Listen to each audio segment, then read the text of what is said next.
저에게 주신 하나님 말씀 함께 보도록 하겠습니다. 로마서 11장 1절에서 12절까지 말씀입니다. 제가 한 절 여러분이 한 절 교독하겠습니다. 그러므로 내가 말하노니 하나님이 자기 백성을 버리셨느냐? 그럴 수 없느니라. 나도 이스라엘인이요 아브라함의 씨에서 난 자요 베냐민 지파라.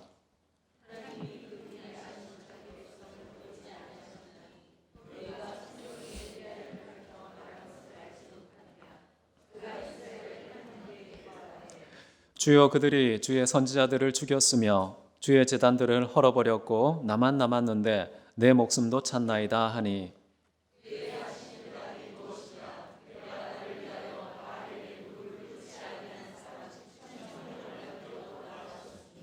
그런 적 이와 같이 지금도 은혜로 택하심을 따라 남은 자가 있느니라.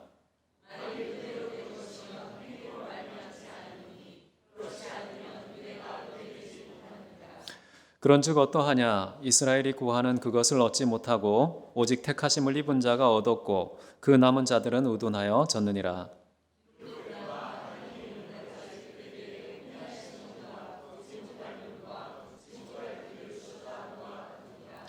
또 다윗이 이르되 그들의 밥상이 올무와 덫과 거치는 것과 보응이 되게 하시옵고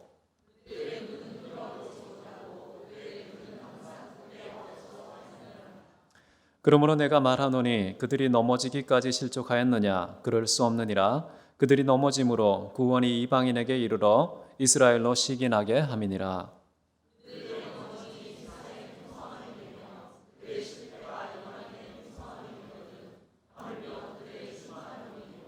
아멘. 오늘 전 여러분과 함께 하나님의 감추어진 백성이라는 제목으로 하나님 말씀 나누기를 원합니다. 복음은 선포와 들음으로 전파되는 것입니다. 복음의 말씀은 세계 끝까지 이르렀다라고 말했습니다. 하지만 대부분의 사람들은 선포하는 것을 들었지만 믿음의 들음에서 실패하는 모습을 보입니다. 대표적인 사람들이 바로 이스라엘 백성이었습니다. 그래도 하나님은 그들에게 자비와 회복의 선을 종일 뻗으셨다라고 나옵니다. 그럼에도 불구하고 그들은 돌이키지 않고 떠나가게 되는데요. 이처럼 하나님은 항상 사랑의 팔을 벌리지만 그들은 종일토록 돌이키지 않고 죄악을 저지르는 그런 역설적인 대립이 평행선을 이루고 있다라는 말씀을 지난주에 함께 나누었습니다. 자, 이러한 양국으로 치닫는 그런 사정을 잘 모르는 사람들은 돌이키지 않은 이스라엘 백성들의 불경건한 모습을 보고서 하나님이 자기 백성을 버리신 것 아닌가 라고 말합니다. 그러나 바울은 그런 해석에 단호히 거부하고 남은 자들이 있다. 하나님의 감추어진 백성이 있다라는 사실을 구약의 사례를 근거로 삼아서 변증하고 있습니다. 1절을 한번 보십시오. 내가 말하노니 하나님이 자기 백성을 버리셨느냐? 그럴 수 없느니라. 나도 이스라엘 사람이요 아브라함의 씨에서 난 자요 베냐민 지파라. 자, 여기 보면은 첫 번째 증거를 제시합니다. 왜 하나님께서는 이스라엘 백성들을 버리지 않았느냐? 결코 버리지 않았다는 사실의 증거로서 첫 번째, 바울 자신이 이스라엘 사람이다 라는 것을 제시합니다. 그는 아브라함 자손이고 동시에 베냐민의 지파 출신입니다. 이 바울이 이스라엘 사람이고 아브라함 후손이고 베냐민 지파에 속했다는 것은 역사적인 사실입니다. 만약에 하나님께서 이스라엘 백성 버리셨다면 바울도 버림을 당하는 것이 당연한 것이겠죠. 그런데 사도 바울은 하나님께서 택하셨고 부르셨고 사도로 보내신 분입니다. 하나님께서 특별히 구별하여 사용하는 주님의 종이 바울인데요. 이 바울이 유대인의 신분을 가졌으면서 동시에 하나님의 사람이다라는 것은 바로 하나님께서 자기 백성을 버리지 않았다는 것의 첫 번째 증거가 되는 것이죠. 이제 2절을 한번 보시기 바랍니다. 두 번째 증거를 제시하는데요. 하나님이 그 미리 아신 자기 백성을 버리지 아니하셨나니 너희가 성경의 엘리야를 가리켜 한 말을 알지 못하느냐? 그가 이스라엘을 하나님께 고발하되. 자, 여기 보면은 하나님의 백성을 가리켜 표현할 때요. 하나님이 그 미리 아신 자기 백성이라고 표현을 합니다. 그 미리 알았다라는 말의 의미는 두 가지인데요. 첫 번째는 시간 속에서 미리 알았다라는 의미가 있고요. 또 하나는 영원 속에서 미리 알았다라는 그런 의미로 성경에는 이 단어가 사용됩니다. 저는 이 두 가지 의미가 지금 사도 바울의 이 표현 속에 다 담겨 있다라고 생각합니다. 이스라엘 백성들은 이방인에 비해서 시간적으로 하나님께서 미리 안 자가 맞습니다. 그러나 그럼에도 불구하고 동시에 영원 속에서 미리 아신 자기 백성을 하나님께서는 버리지 않으셨다라고 해석을 해야 되는 것이죠. 이 두 가지가 동시에 충족되어야 하는데요. 자, 그러면 어떻게 되는 것일까요? 하나님께서 미리 아신, 가장 미리 아신 자들은 영원 속에서 택한 자들입니다. 근데 시간 속에서 보면 이스라엘 백성들을 미리 택하셨죠. 그 다음에 유대인, 이방인을 택하시는 것인데요. 그리고 유대인들이 때로는 버림을 당하고 때로는 택함을 받는데 때로는 멸망을 당하고 때로는 구원을 받는데 어떻게 이런 일들이 있느냐? 자, 이것을 사도 바울은 영원 속에서의 선택의 근거에서 시간 속에서 미리 한 이스라엘 백성들이 왜 그런 역사를 갖게 되었냐를 설명합니다. 비록 이 땅의 시간 속에서는 먼저 아신 백성이지만 영원 속에서는 알지 못한 백성은 이스라엘 백성 중에 일부가 되겠죠. 그 일부는 멸망과 버림을 당했지만 그러나 하나님께서 미리 아신 자들, 영원 속에서 택하신 자들, 그런 자기 백성은 버리지 아니하셨다라는 사실을 우리는 여기에서 확인할 수가 있습니다. 자, 하나님께서 버리지 않았다라는 말을 우리는 그냥 가볍게 생각할 수 있겠지만요. 버림을 받지 않는다는 말의 의미는 그 배후에 그 버림을 당하는 누군가의 희생이 있었다라는 말로 이해하는 것이 좋습니다. 이스라엘 백성 중에 일부가 버림을 받지 않았다는 것은요, 그 버림받지 않음을 위해서 누군가가 엄청난 버림의 희생을 지불했기 때문에 가능한 것이다 라는 것이죠. 여러분, 성경에 보면은 예수 그리스도께서 이스라엘 백성들을 구원하기 위해서 하나님의 미리 아신 백성을 구원하기 위해서 버림을 당하셨다라는 이야기가 나오죠. 예수님께서 십자가에 달려 죽으실 때 뭐라고 말씀을 하셨습니까? 엘리 엘리 라마 사박다니. 이거 번역하면 어떻게 됩니까? 나의 하나님, 나의 하나님, 어찌하여 나를 버리셨나이까? 아버지 하나님이 비록 독생자 예수라 할지라도 버리시는 그 끔찍한 희생을 지불했을 때 비로소 우리를 버리지 않으셨다라는 이 사도 바울의 확신이 나오는 것이죠. 이런 확신의 근거는 이 땅에서 괜찮은 사람들, 자격과 조건을 갖추어서 버림받지 않을 만한 사람들이 있기 때문에 이런 확신이 나오는 게 아니라요.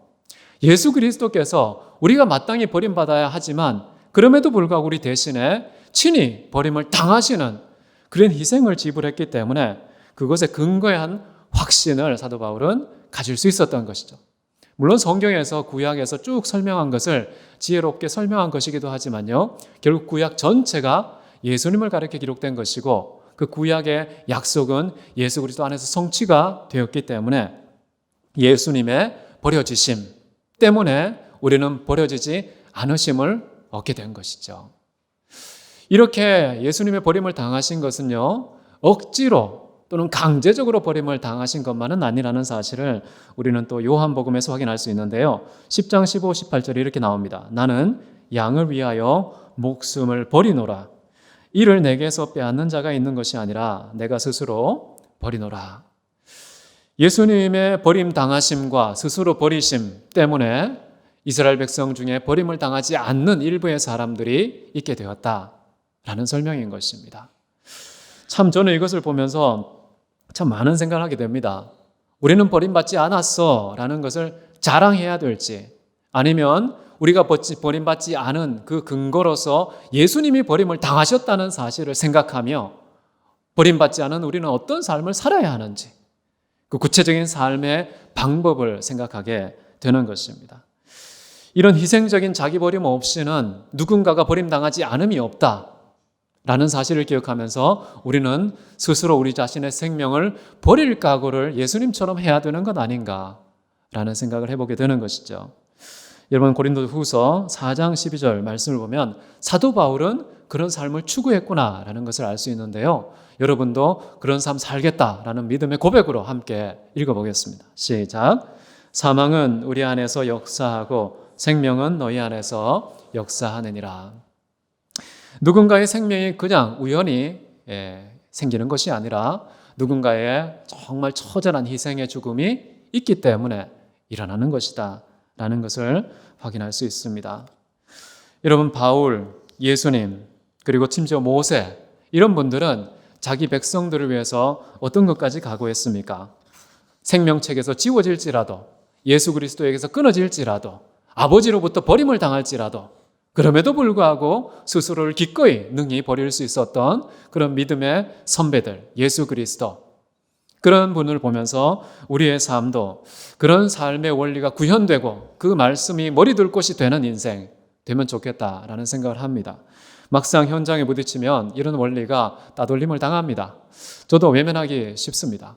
그럼에도 불구하고 우리가 힘써서 이런 말씀이 끝까지 우리의 인생을 통해서 보존될 수 있도록 사망은 내게 역사하고 생명은 그로 말미암아 타인에게 역사하는 그런 인생이 우리를 통해서 끝까지 향기를 바라면 좋겠다는 생각이 듭니다. 그래서 두 번째 제시하는 사람은요, 엘리야에 대한 것입니다. 엘리야 이야기를 통해서 이스라엘 백성들이 하나님이 미리 아신 자들을 버리지 않으셨다라는 것을 증명하게 되는데요. 항상 이게 성경에 뭐가 기록되었다, 성경 가라사대라는 것을 사도 바울은 언급하는 것을 볼 수 있습니다. 이 사도 바울의 사고방식이 그렇습니다. 이 구약과 신약은 서로 연결되어 있다는 것이고 분리되지 않도록 유기적인 하나를 이루고 있다는 이런 사고방식이 있습니다. 그래서 모든 사건을 해석할 때 항상 구약의 말씀을 가져옵니다. 그리고 예수 그리스도의 말씀과 연결시켜서 모든 의미를 풀어가는 이런 판단력을 가지고 있는데요.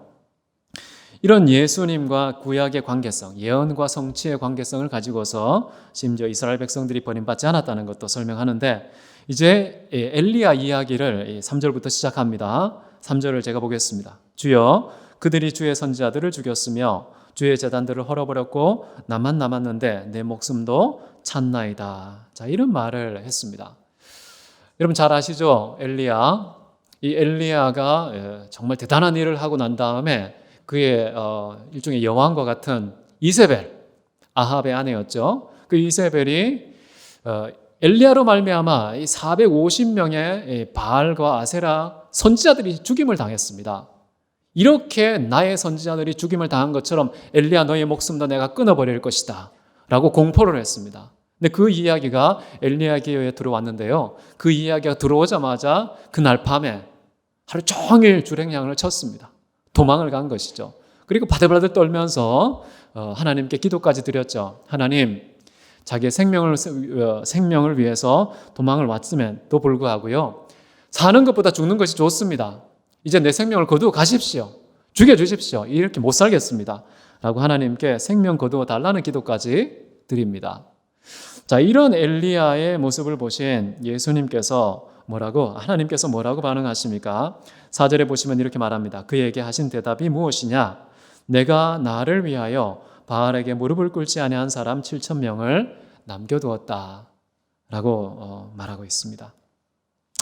엘리야의 눈에는 보이지 않지만 하나님의 눈에는 보이는 7,000명의 사람들, 이 사람들을 하나님께서 친히 남겨두셨다라고 말을 합니다. 이 남겨진 7,000명은 그 사람들이 잘났기 때문이 아닙니다. 탁월한 공로를 쌓았기 때문도 아닙니다. 자격과 조건 없이도 하나님께서 남겨두셨다는 신적인 주권에 의해서 이들은 남은 자가 된 것입니다. 이런 사람들이 정말 어마어마한 하나님의 사람, 엘리야의 눈에도 조차 보이지 않았던 것인데요. 엘리야는 그래서 나만 남았다고, 나 홀로 남은 것에 대해서 눈에 보이는 현실에 근거해서 판단하고 처신을 했지만, 그러나 그럼에도 불구하고 하나님의 눈에는 어떻습니까? 이 세상의 모든 것이 다 벌거벗은 것처럼 드러나게 되는 것이죠. 그래서 우리는 항상 우리 눈에 보이는 역사의 현실을 전부로 생각하지 마시고요, 하나님의 눈에 보이는 그런 사실을 근거로 해석하고 처신하는 그런 태도를 취하면 우리는 엘리야보다 뛰어난 사람 될 수 있다. 뭔가 기분이 좋지 않습니까? 엘리야의 실수를 통해서 우리는 그것을 만회하는 그런 기회가 또는 가능성이 우리에게 보이는데요. 저는 그렇게 했으면 참 좋겠다는 생각이 듭니다. 하나님께서는요, 우리 눈에 모든 것을 다 보여주지 않습니다. 믿음으로만 볼 수 있는 영역을 남겨두십니다. 근데 그것을 우리가 보지 못한 채 눈에 보이는 육안을 통해서만 보고 해석하면 반드시 인생에 실패하게 되는 것인데요. 그럼에도 불구하고 우리는 하나님을 통해서 하나님을 신뢰하며 그분의 관점으로 온 세상을 바라볼 수 있어야 되겠습니다. 제가 여기서 주목하고 싶은 것은 뭐냐면요. 이 사도 바울이 여기 엘리야의 이야기를 인용할 때에 추가한 것이 하나 있습니다. 4절에 보시면 내가 나를 위하여 바알에게 라고 나오잖아요. 여기서 나를 위하여라는 말은 원문에는 없습니다. 구약 원문에는 없는데 사도 바울이 이것을 인용하면서 추가했습니다. 나를 위하여라는 말을 집어넣었다는 것이죠. 일종의 사도 바울의 역사 해석학입니다. 역사의 모든 움직임과 흐름은 하나님을 위하여 이루어지고 있다라는 것이죠. 이스라엘 백성들이 망하고 흥하는 것도 하나님을 위하여 있다라는 것입니다. 이것이 구약 전체에 나온 이야기입니다. 하나님은 자기를 위하여 우리를 의의 길로 인도하시는 분입니다. 자기 이름을 위하여 사망의 음침한 골짜기로 다닐지라도 우리를 지키고 보호하시는 분이 되신다고 말합니다. 하나님께서 자기 백성을 지으셨을 때는 나를 위하여 지었다라고 말합니다. 이스라엘 백성들을 용서하시고 살리실 때에도요, 자기 이름을 위해서 자기의 영광을 위하여 그렇게 하셨다라고 나옵니다. 이 역사, 이 세상의 모든 역사는 바로 인간을 중심으로, 인간의 호불호 또는 인간의 흥망을 중심으로 움직이지 않고요, 하나님의 영광, 하나님의 이름, 하나님 자신을 위해서 움직이고 있다는 것을 기억할 필요가 있는 것이죠. 7,000명이 눈에 보이지 않습니다. 나에게는 억울하죠. 나는 외롭죠. 나는 참으로 두려운 일입니다. 그러나 하나님께서는 비록 엘리야의 눈에는 보지 않지만은 7,000명을 남겨두신 것은 누구를 위함일까? 엘리야 개인의 어떤 인생의 흥망을 위한 것이 아니라 하나님을 위해서 그렇게 남겨두셨다라는 것입니다. 이런 하나님의 이름은 변경이 될까요? 사람에게 근거한 것이 아니고 사람을 목적으로 삼은 것이 아니기 때문에요, 변경되지 않습니다. 모든 시대와 모든 역사에 모든 민족에게 하나님께서는 반드시 누군가를 남겨주시는 분이다 라는 것이죠. 그런 것을 사도 바울은 구약의 근거에서 지금 설파하고 있습니다. 과거 엘리야 시대에 이렇게 남긴 사람이 있다. 그런데 이것이 지금에도 통용되는 하나님의 섭리인가? 자, 그거에 대해 질문할 때에 15절에 보시면 이렇게 말합니다. 그런즉 이와 같이 지금도 은혜로 택하심을 따라 남은 자가 있느니라. 여기서 두 가지를 살펴볼 수 있는데요. 첫 번째는 이 구약에서 엘리야의 눈에 보이지 않던 7,000명이 남겨진 것은 무엇 때문이고 무슨 방식으로 이루어진 것인가를 사도 바울은 해석을 해줍니다. 은혜의 택하심을 따라 이루어진 것이다. 은혜의 결과이다. 하나님께서 은혜의 택하심을 따라서만 남는 자가 발생한다 라는 사실을 여기서 확인할 수가 있죠. 사람의 공로가 아니라는 것을 알 수 있겠죠. 내가 저 사람보다 더 잘났기 때문에 남은 자가 되었다는 것이 아닙니다. 은혜라는 말을 쓰죠. 우리에게 근거하지 않은 하나님의 그 기뻐하신 뜻을 따라서 이루어진 결과라고 볼 때에 은혜라는 말을 붙이는데요. 그게 하나님께서 은혜의 택하심을 따라 남은 자가 있다라고 말하는 것이 첫 번째가 되고요. 두 번째는 지금도라는 말입니다. 구약의 시대에도요, 하나님께서 당신의 뜻을 따라서 은혜의 택하심을 따라서 남겨두는 역사가 있었는데 지금 온 이스라엘 백성들이 로마의 식민지가 되고 국권과 나라를 상실하고 모든 사람들이 예수를 잡아 죽이고 교회를 핍박하는 그런 상황 속에서도 하나님께서는 바울이 살고 있는 그 시대에 구약과 동일한 섭리를 따라서 남은 자를 있게 하셨다라는 것을 고백하고 있는 것이죠.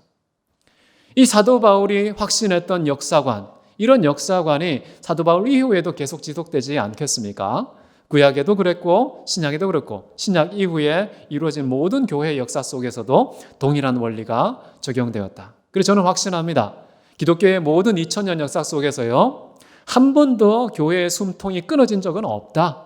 왜냐? 하나님께서 남긴 사람이 있기 때문이죠. 7,000명. 7,000명이라는 것은 정말 머리 위에 수를 정확하게 표현한 것이 아닙니다. 7,000 그러면 가장 완벽한 수. 무슨 말일까요? 사람들이 보기에 우리는 교회가 너무 작아, 너무 많아, 이런 사람의 기준이 아니라요, 하나님이 보시기에 역사 속에서 당신의 백성을 완벽하게 부르시고 남기신다라는 의미가 7,000의 의미에 담겨 있는 것입니다. 그렇기 때문에 모든 역사 속에서 심지어 초대교회 250년 동안 대대적인 그 핍박을 가하는 그 핍박의 역사 속에서도요, 하나님께서는 교회를 남겨놓으셨죠. 심지어 터툴리안 같은 사람이 이렇게 말합니다.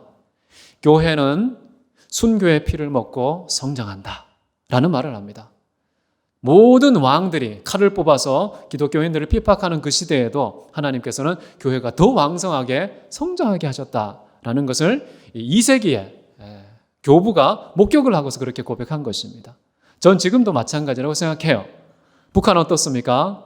기독교가 숨쉴 수 있습니까? 제도적으로는 숨쉴 수 없는 곳입니다. 그럼에도 불구하고요, 하나님께서 그곳에 7천의 사람을 남겨두셨다. 이란과 이라크는 어떻습니까? 사우디아라비아는 어떻습니까? 쿠웨이트는 어떻습니까? 기독교가 발디딜 곳이 없는 정말 출입이 불가능한 그런 땅이라 할지라도요, 하나님께서는 그곳에 7천을 남겨두셨다는 사실 여러분 믿으시기 바랍니다. 그렇기 때문에 우리는 하나님의 이 확고한 역사, 구약, 신약, 기독교의 모든 역사 속에서 도도하게 흐르는 변치 않는 역사, 이것을 붙잡고 오늘도 하나님께서 남기는 분이 있다라는 것을 믿는 저와 여러분 되면 좋겠습니다. 6절을 한번 이제 보십시오. 만일 은혜로 된 것이면 행위로 말미암지 않음이니 그렇지 않으면 은혜가 은혜되지 못하느니라. 자, 여기 보면은 은혜의 택하심을 따라 이루어졌다라고 하니까 자, 은혜로 된 것이다라고 설명을 하면서 행위로 말미암지 않은 것이다라고 이야기를 합니다. 은혜가 은혜되기 위해서는 행위에 근거하면 안 된다는 그런 의미를 여기에서 담고 있죠. 그래서 은혜로 된 것이기 때문에 이 구원의 수혜자가 누구인가라는 것을 이제 해석할 수가 있게 되는 것이죠. 7절을 한번 보십시오. 그런즉 어떠하냐? 이스라엘이 구하는 그것을 얻지 못하고 오직 택하심을 입은 자가 얻었고 그 남은 자들은 우둔하여 졌느니라. 자, 이스라엘 백성들, 여기 혈통을 따는 자들을 말합니다. 혈통을 따라 태어난 이스라엘 백성들이 과연 구원의 수혜자가 되었느냐? 그렇지 않다는 거예요. 혈통에 따른 것이 아니고 율법을 받았다는 것에 있지 않고 율법을 행했다는 것에 있지 않고 오직 은혜의 택하심을 따라 이 구원이 이루어지기 때문에 그 구원의 수혜자는 바로 택하심을 따라 은혜를 입은 자들에게 주어진다. 그래서 오직 택하심을 입은 자가 구원을 얻었다라고 말하는 것입니다. 그러면 남은 자들은 어떻게 됐습니까? 여기서 남은 자들은요, 하나님께서 남기신 자들과 반대되는 겁니다. 하나님께서 택하신 자들 바깥에 있는 택하지 않은 자들을 말하는 거예요. 그런 사람들이 우둔하게 되었다라고 설명하고 있는 것이죠. 자, 이스라엘 백성들이 우둔하게 되어졌고 많은 사람들이 멸망에 빠졌고 심지어 바울의 시대에도 예수님을 대적하며 멸망 가운데 빠지고 있습니다. 자, 이런 현상을 어떻게 해석할 것이냐? 사도 바울은 그것은 이스라엘 전체가 아니라 남은 사람들 일부분이 우둔하여져서 멸망에 빠지고 있다. 일부분이 택함을 받아서 구원에 이르고 있다. 전부가 구원받는 것도 아니고요. 전부가 멸망하는 것도 아니라는 것이죠. 이 사도 바울의 해석은 항상 영혼 속에서 이루어진 하나님의 영원한 택하심, 은혜롭고 자비로운 선택의 근거에서 구원받는 일이 있고 구원받지 못하는 일이 있다. 이렇게 역사를 계속해서 설명하고 있는데요. 자, 이렇게 우둔함과 관련해서 이스라엘 백성들이 우둔하게 된 것과 관련해서 그 증거 구절들을 두 개 언급하고 있는데요. 첫 번째는 8절입니다. 기록된 바 하나님이 오늘까지 그들에게 혼미한 심령과 보지 못할 눈과 듣지 못할 귀를 주셨다 함과 같으니라. 자, 이 말이 사실 신명기 29장 4절에 나오는 말씀인데요. 거기에 보면은 조금 더 다른 표현이 나옵니다. 하나님께서 지금까지 오늘까지 당신의 백성들에게 깨닫는 마음과 보는 눈과 듣는 귀를 주시지 않았다라는 표현을 합니다. 자, 주었다, 주지 않았다. 사도 바울은 주었다에 초점을 두었고요. 신명기에는 주지 않았다에 초점을 두고 있는데요. 깨닫는 마음, 보는 눈, 듣는 귀를 주지 않았다는 것이고 주었다는 것은 혼미한 심령, 보지 못할 눈, 듣지 못할 귀를 주셨다. 라고 말합니다. 같은 내용이죠. 같은 내용인데 약간의 어감의 차이가 있는데요. 자, 이스라엘 백성들이 왜 깨닫지도 못하고 보지도 못하고 듣지도 못해서 결국 예수님을 잡아 죽이는 그런 끔찍한 죄악을 저질렀을까? 하나님을 죽이는 그런 일들을 왜 이스라엘 백성들이 저질렀을까? 그 원인과 관련해서 하나님께서 택하지 않은 자들이 저지르는 일이다. 은혜의 택하심이 아닌 남은 자들에 의해서 저질러진 일들이다. 그래서 그들의 우매함이 바로 남은 자와 관련되어 있다는 것이 바울의 설명입니다. 이 구절 보면서 어떤 느낌이 드십니까? 여러분 지금 예수 그리스도를 진리로 믿고 깨닫고 계시죠? 은혜인 줄 믿으시기 바랍니다. 깨닫는 마음 주셔서 가능한 것이죠. 눈을 열어서 하나님의 역사를 목격하시죠? 하나님의 진리를 듣고 계시죠? 이 보는 눈의 기능, 듣는 귀의 정상적인 기능, 그것은 그냥 주어지는 것이 아닙니다. 비록 기관에 있어서는 우리 몸에 하나님께서 만들어 놓으셨지만 이것이 정상적으로 하나님의 뜻을 따라 작동하는 것은 또 다른 은혜로 주어지지 않으면 안 된다는 것을 확인할 수가 있겠죠. 그래서 여러분이 생각하고 또 보고 듣고 하는 것은 다 은혜의 결과이다 라는 것을 믿으면 좋겠습니다.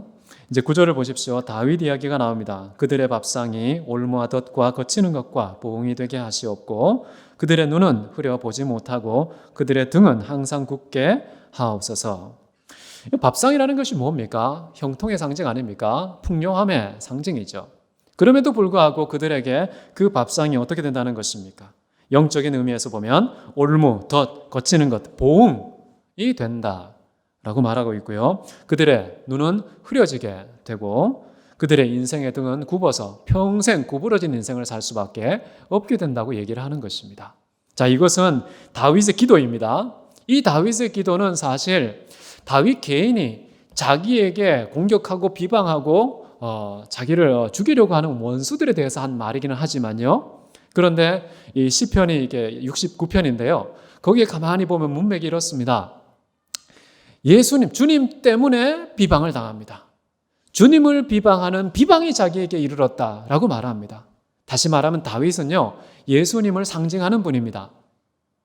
예수 그리스도를 거절하고 예수님을 비방하고 예수님을 조롱하고 예수님을 멸시하는 그런 사람들이 이 역사 속에 다윗을 통해서 어떤 식으로 나타났냐면 다윗을 비방하고 저주하고 죽이려는 태도로 나타났다는 것이죠.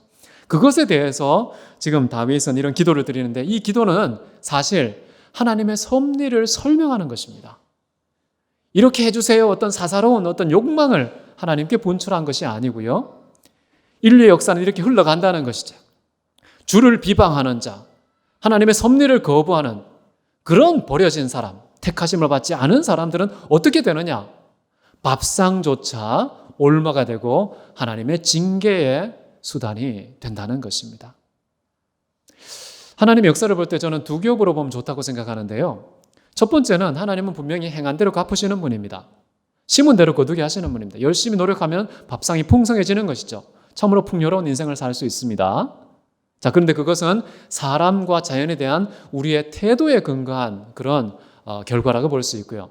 또 하나의 겹이 있다면 과연 우리가 취하는 하나님을 향한 태도는 어떠하냐? 이것도 살펴봐야 된다는 겁니다. 만약에 하나님, 주를 비방하고 주님을 거부하고 무시하는 그런 태도를 취하는 우리의 태도에 행한 대로 갚으시는 하나님, 어떻게 갚으실까? 한번 생각해 보십시오. 어떤 게 상위고 어떤 게 우선일까요? 자연과 사람에 대한 우리의 태도, 하나님을 향한 우리의 태도, 이 두 가지 태도가 우리 일대기 속에 역사의 두 겹이라고 했을 때 어떤 것이 우선권을 가지고 다른 것을 조정하고 제어할까요? 바로 하나님을 향한 태도가 다른 모든 것을 주관하는 차원에서 행한 대로 갚으신다는 겁니다. 그렇기 때문에 내가 열심히 공부했는데 왜 성적이 이렇지? 내가 열심히 일했는데 돈이 이거 뭐야? 내가 열심히 노력했는데 나의 출세는 떠나가는 그런 것을 볼 때에 과연 어떻게 싸우면 좋을까? 물론 물리적인 것이 전부는 아니지만요. 항상 하나님을 향한 태도에 근거해서 내 인생을 성찰하고 재해석하는 것이 지혜롭다고 봅니다. 주변에서 일어나는 많은 사람들의 모순적인 역설적인 현상도 그렇게 해석할 수 있어요. 하나님을 비방하는 자는 어떻게 되느냐? 밥상이 올무가 되고 보응이 되며 눈은 멀쩡하게 뜨고 있음에도 불구하고 어두워져서 보지 못하게 되고요. 항상 등은 굽어서 펴지 못하고 구부러진 그런 힘들고 어려운 삶을 살게 되는 것이죠. 자, 이런 것이 이제 이스라엘 백성들, 특별히 택하심을 받지 못한 일부 이스라엘 백성들에 대한 이야기라고 볼 수가 있겠습니다. 자, 이런 상황, 다윗도 또 모세도 이렇게 기도하고 설명한 이 내용이 다 이스라엘 백성 아니냐. 그러므로 등이 굽었고 그러므로 올무에 걸렸고 결국 어두워졌고 멸망한 거 아니냐. 자, 이런 내용에 대한 질문이 11절에 다시 한번 제기되는데요. 그러므로 내가 말하노니 그들이 넘어지기까지 실족하였느냐? 그럴 수 없느니라. 자, 이걸 다시 말하면 사람들은 그들이 넘어져서 실족한 거 아니냐? 실족하고 넘어진 거 아니냐? 이렇게 사람들이 묻습니다. 그런데 사도 바울은요, 그렇지 않다라고 이제 말하는 것이죠. 그들의 넘어짐으로 구원이 이방인에게 이르러 이스라엘로 시기나게 함이니라. 여기서 이게 넘어짐으로가 아니고요, 실족으로라고 하는 게 좋습니다. 왜냐하면 이 원문에는 실족으로 나와 있습니다. 그러니까 넘어지지 않았다는 거예요. 하나님께서는요, 자기 백성이 넘어진다 할지라도 완전히 넘어지지 않게 하십니다. 왜요? 하나님께서 그 오른손으로 그를 붙잡고 계시기 때문에 그렇습니다. 우리 눈으로 볼 때는 야, 이스라엘 백성들 망했구나, 완전히 무너졌네 라고 생각한다 할지라도요, 하나님은 여전히 붙잡고 계신다는 이런 문맥에서 볼 때에 넘어짐이 아니라 실족했다는 거예요. 여기서 실족은 죄악을 저지르게 되었다는 것입니다. 하나님 앞에 범죄하게 되었다는 말인데요. 자, 그런데 그들의 실족을 통하여 어떤 결과가 나왔느냐? 구원이 이방인에게 이르게 되었다라는 것입니다. 참 역설적인 것이죠. 누구의 실족이 어떤 이에게는 구원으로 작용하는 이런 독특한 인과율, 우리가 쉽게 받아들이기 어려운 그런 역설이 이 세상의 원리라는 것입니다. 하나님의 섭리라는 것입니다. 이렇게 민족적인 것도 마찬가지인데 우리 개인도 마찬가지예요. 누군가가 실족하면요, 이상하게 누군가가 회복되는 일들이 일어납니다. 누군가에게 슬픔이 닥쳤는데 누군가에게 기쁨을 주는 그런 일들이 일어나요. 어떤 사람이 굉장히 큰 억울함을 당하는데 그 사람의 실력에 비해서 너무나 부실한 대우를 받는 그런 억울한 상황에 처해 있는데 누군가는 그것 때문에 이상하게 인생에 주름이 펴지고 삶의 생기와 활력이 돋아나는 그런 일들이 일어난다는 것이죠. 그래서 혹시 여러분에게 실족의 일들이 일어나거나 슬픔과 고통과 어려움이 있다면 그 자체로 절망하지 마십시오. 해석의 끝이 아닙니다. 그것으로 말미암아 하나님께서 무언가 일을 하고 계신다는 것을 믿으십시오. 누군가가 나 때문에, 나의 실족과 넘어짐 때문에 회복이 일어나고 소망과 기쁨을 찾게 되는 일들이 일어날 수 있다라는 것이죠. 저는 이게 구약을 보면서 또는 신약을 보면서요, 가끔 얼굴에 미소가 번집니다.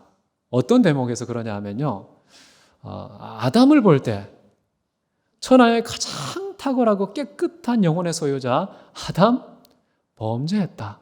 아싸, 아담도 범죄하네 라는 그런 것 때문에 이상하게 마음에 미소가 생겨요. 노아, 당대의 의인 아닙니까? 그 노아가 이 자식들에게 하체를 노출하면서 농락을 당했다. 그런 걸 보면서 참 인생이 정말 위대한 인물이라고 해서 잘 나가는 것만 아니구나. 이상하게 위로를 받고 마음의 힐링이 일어납니다. 아브라함, 이 찌질하게 아내를 팔아먹었잖아요. 거짓말 해가면서. 그런 모습을 보면 믿음의 조상 아닙니까? 이스라엘 백성들의 자랑 아닙니까?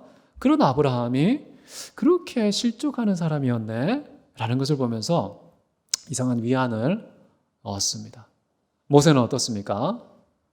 모세는 그 혈기를 주체하지 못해서요, 주먹으로 애굽의 군인을 때려잡은 사람 아닙니까? 살인자. 그런 걸 보면서 온유함에 있어 지면에서 승하였던 모세, 이 사람이 살인자가 되기도 하는구나 라는 것을 보면서 또 마음의 위로를 받지 않습니까? 솔로몬, 최고의 지혜를 가졌지만 가장 크게 타락한 사람 아닙니까? 다윗은 어떻습니까? 하나님의 마음에 쏙 들었던 사람이지만은 부하의 아내를 뺏은 사람 아닙니까? 그 부하를 모살한 사람 아닙니까? 베드로는 어떻습니까? 수석 사도라고 칭하는데 그럼에도 불구하고 그가 거짓말하고 예수님을 1순위로 배신하고 거짓말과 저주까지 퍼붓는 그런 사람이었다. 사도 바울은 어떻습니까? 사도행전에 보면 사도 바울은 당시 최고의 믿음의 거인이 누구였냐면 스데반이었어요. 예수님과 똑같은 고백을 하고 예수님처럼 죽어갔던 최초의 순교자 스데반을 죽게 한 원인으로 작용한 사람이 바울 아닙니까? 그 바울이 가만히 있었습니까? 스데반을 재건하니까 탄력을 받아서 야, 이제 예루살렘 교회에 아주 뿌리를 뽑아버리자 라고 해서 거기에 출동해서 최고의 공권력을 동원해서 교회를 핍박한 사람이 사도 바울이어서 죄인 중에 괴수 아니었습니까? 자, 이런 믿음의 거인들, 정말 의리의리한 하나님의 사람들이 실족도 하고 범죄도 저지르고 이런 모습을 보면서 우리 믿음의 사람들, 후손들은요, 위로를 받습니다. 가능성을 찾습니다. 나는 부족하지만, 나는 못났지만, 나는 늘 넘어지지만 그럼에도 불구하고 하나님께서 그런 사람들을 세우신 것처럼 나를 붙들고 계시구나, 나를 세워 가시는구나, 지켜주시는구나 라는 그런 것 때문에 위로를 받는 거예요. 그렇기 때문에 혹시 여러분에게 찾아온 이유도 없이 찾아온 슬픔, 고통, 억울함, 너무 그것을 막 뿌리치면서 거부하지는 마십시오. 하나님의 섭리일 수도 있습니다. 물론 우리가 잘못해서 저지른 거 하나님의 책망을 받습니다. 그것을 추구하시면 안 됩니다. 그러나 그럼에도 불구하고 사람이 완전하지 않기 때문에요, 아담도 실수한 것처럼 우리도 실족해요.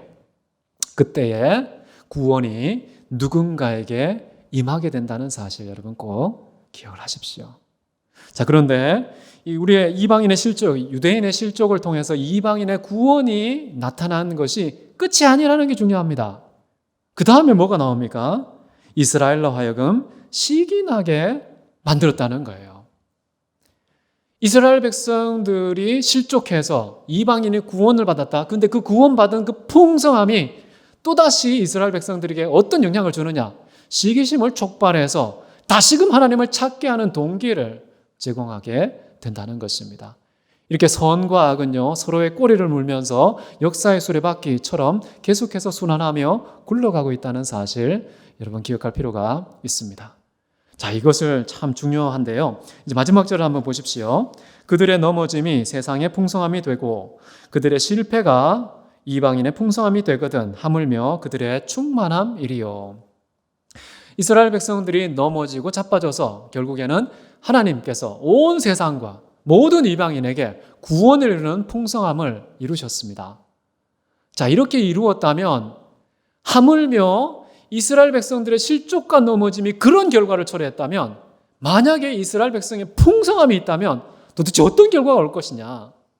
실족과 넘어짐도 영원한 생명을 주는 최고의 선물이 되었다면, 만약 그들의 풍성함이라면 이것과 비교할 수 없는 더 큰 선물이 준비될 것이 아니냐, 이런 점광법을 사도 바울이 사용하면서 이 역사의 흐름을 설명하고 있는 겁니다. 자, 그러면은 이스라엘 백성들은 풍성해야 되겠습니까? 풍성하지 말아야 되겠습니까? 이방인의 입장에서 볼 때요, 이스라엘 백성들은 실패한 백성이야, 메시아를 죽인 아주 나쁜 타락한 그런 민족이야 라고 해서 그들을 제거하는 게 나을까요? 그들을 역사 속에서 씨를 말리는 게 나을까요? 아니면 그들의 풍성함을 우리가 추구해야 되는 것일까요? 여기서 뭐 답이 나오는 것이죠. 이 사도 바울이 유대인이기 때문에 팔이 안으로 굽은 게 아닙니다. 지금 인류의 역사를 이끄시는 하나님의 섭리를 설명하는 과정에 있는 것입니다. 그렇기 때문에 우리 이방인 아닙니까? 사실 이방인인데요, 저는 이스라엘 백성들의 회복을 위해서, 그들의 풍성함을 위해서 우리가 기도하고 노력해야 된다 라고 생각합니다. 여러분, 인류의 끝은, 역사의 끝은요, 이방인과 유대인 모두 하나님의 택하심을 받은 자들이 함께 구원을 받는 것으로 종결되고, 그런 유대인과 이방인이 함께 하나님의 나라를 완성하는 것으로 역사가 끝납니다. 그런 영광스러운 하나님의 나라가 완성되는 역사의 끝을 기대하는 마음으로 오늘 우리는 어떻게 살아야 하는가?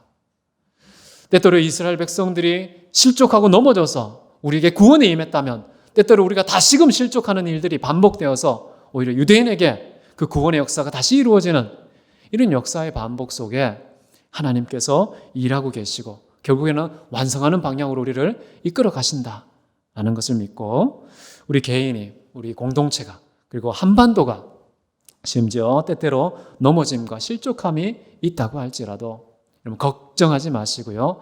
하나님의 역사는 도도히 흘러가고 있고 주님의 나라는 완성을 향해 더 가까이 다가가고 있다라는 것을 믿고 하나님을 찬양하고 어떤 역경과 고단함 속에서도요 하나님을 찬양하고 기뻐하는 저와 여러분 되시기를 주의 이름으로 축원합니다. 함께 기도하시겠습니다.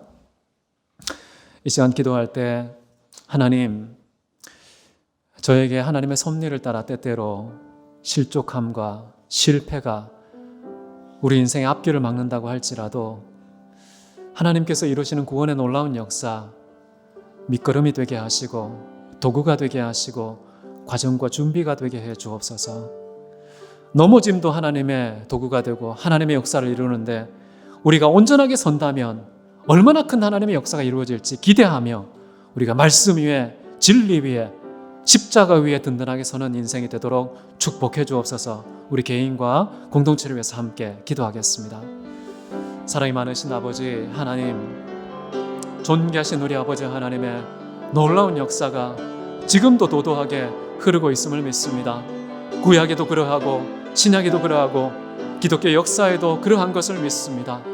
존귀하신 우리 아버지 하나님께서 지금도 하나님의 나라를 이루가신 일에 우리가 쓰임받는 주님의 도구가 되기를 원합니다.